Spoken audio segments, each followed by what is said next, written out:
is what I'm going to be doing tonight.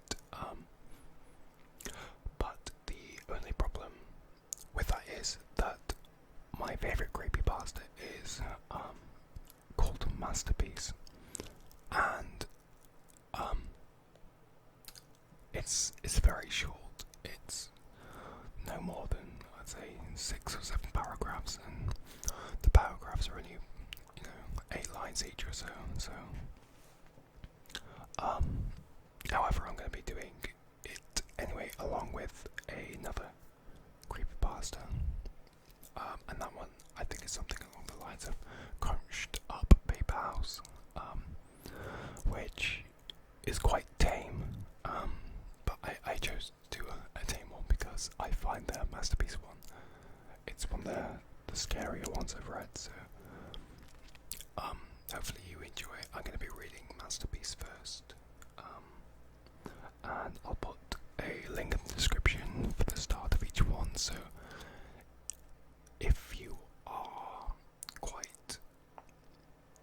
get quite scared at things like creepypastas, then the second one you will be able to watch. It's not very scary, but it's just a bit, messes with the head a bit, if you sort of get me. But I wouldn't recommend Masterpiece because it's quite a scary story. So this is Masterpiece.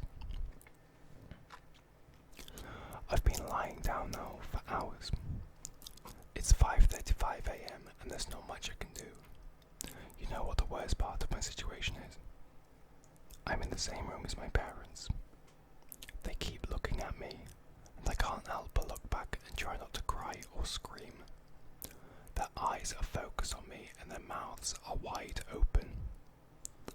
There's the strong scent of blood, and I feel so paralyzed with fear. Here's the thing. The second I make any hint that I'm not asleep anymore, I'm completely fucked. I will die, and there's nobody around to save me. I've been trying to think of a way out. The only idea I have is to rush for the door and run outside the front door and scream for help, hoping any neighbours will hear me.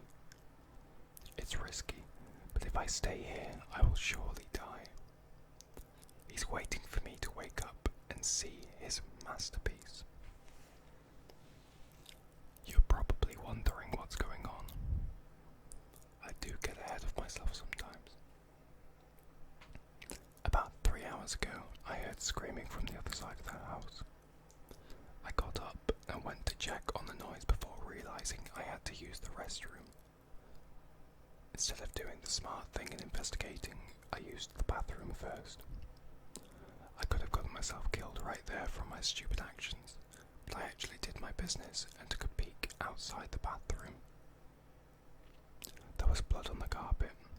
I got very worried and ran back to my room, hiding under my sheets like the pussy I was. I tried to convince myself to go back to sleep, that it was just some vivid dream or something.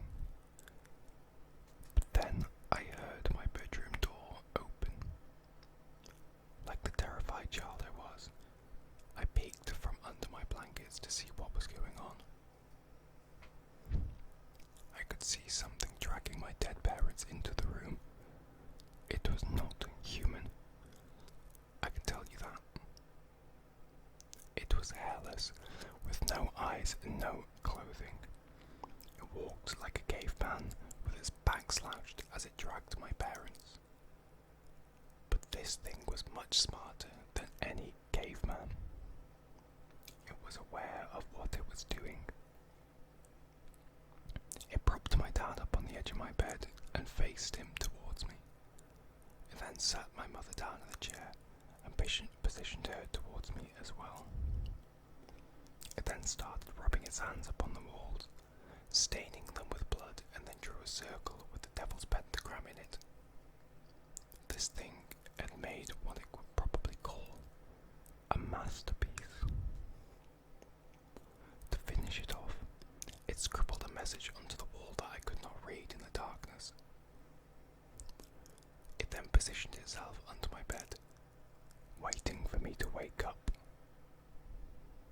The scariest thing is now, My eyes have adjusted to the darkness, and I can read the message on the wall. I don't want to look at it, because I'm terrified to think about it. I feel the need to look before I'm killed. I peek at the creation's masterpiece.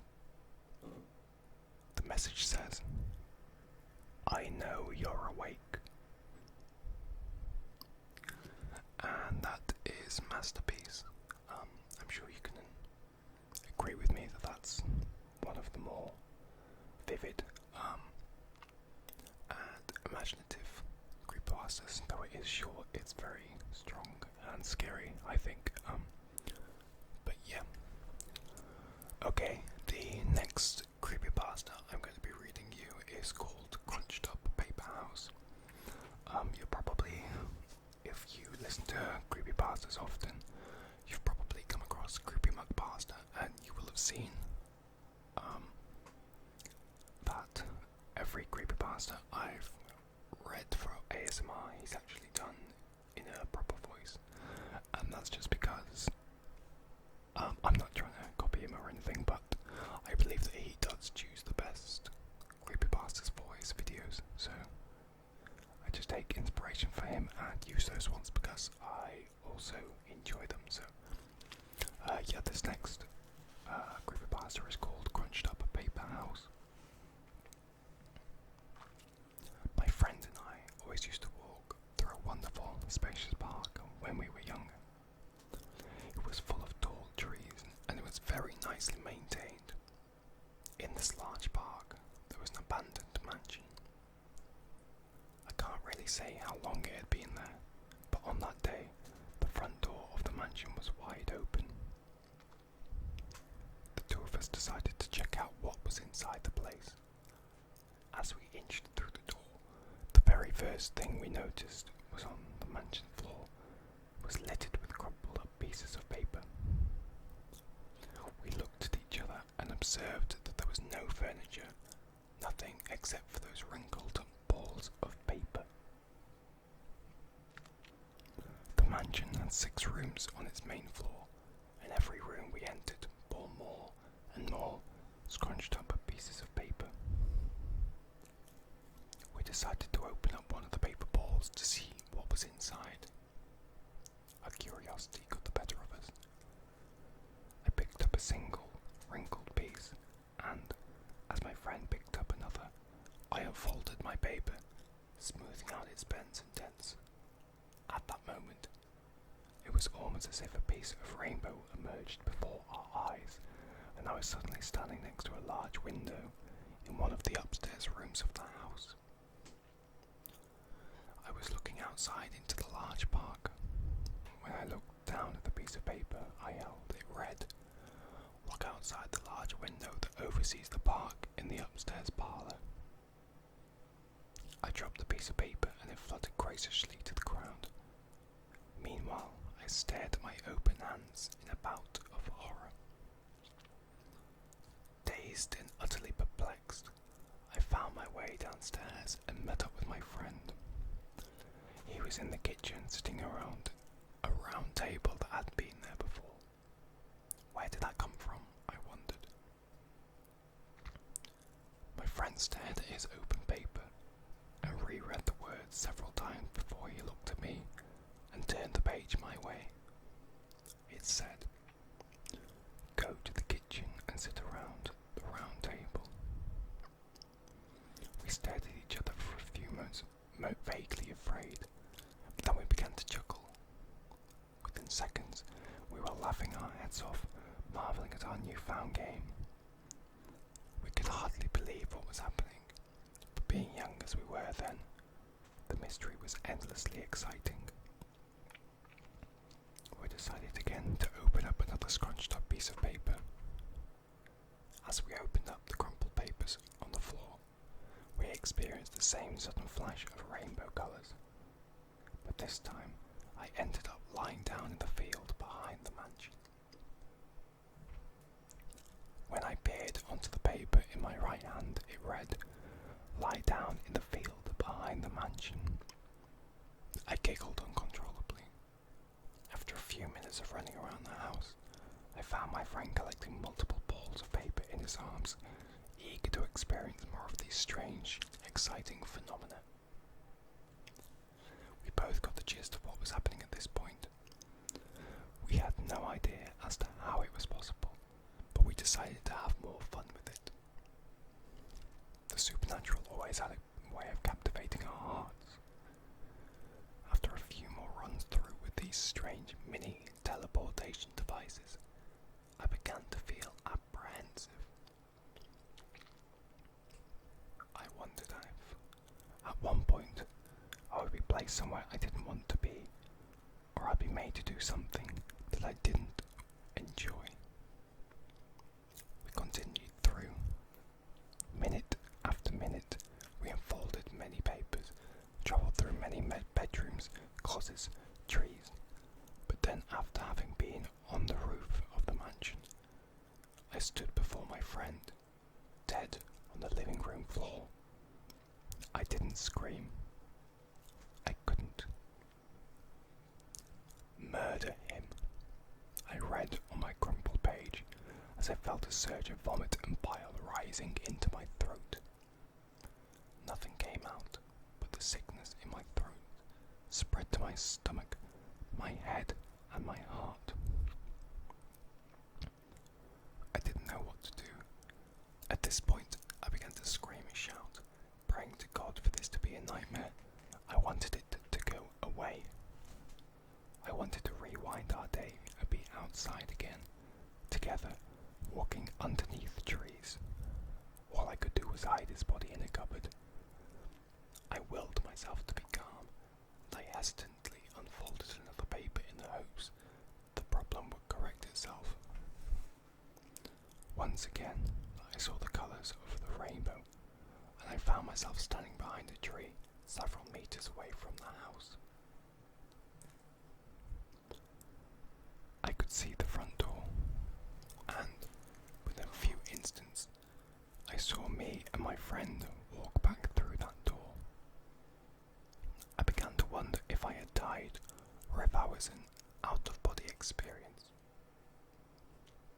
I looked at the sheet in my hand, and the only words scrawled upon it were, "Time will repeat itself, and a paradox will take place, and it will be allowed." That gave me an idea. In my pocket remained the paper that made me kill my friend. Without looking at it, I scrumpled it back up. Quietly, I followed my other self, who had separated from my friends as he explored the rooms of the house. As I crept up behind him, he turned around very slowly. Before I could utter a syllable, I forced the paper in front of my eyes, and in a flash of rainbow colours, I was able to kill my other self. The laws of time allowed me to take over my dead self's place in this world, and also because of the fact that it was allowed to happen as it was written on the second piece of paper that I had on me, which reversed time. It must have control over time and paradoxes, which may be now the new and alive present of my other dead self. I hid my limp, bleeding other self in a cupboard in the upstairs bathroom to rot. To my great relief, I heard my friend call my name from downstairs. My friend, who managed to stay alive and well, was my best friend.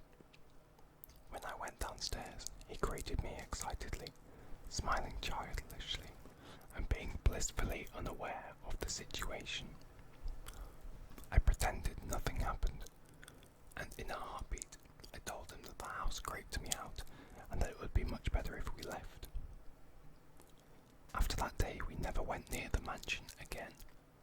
I don't know if anyone saw or heard anything about that happen between us, but I recently heard from another friend that the house had been demolished, and I can tell you with great certainty that while this news is a relief, I dreaded the probable prospect that my corpse was uncovered in the bathroom cabinet.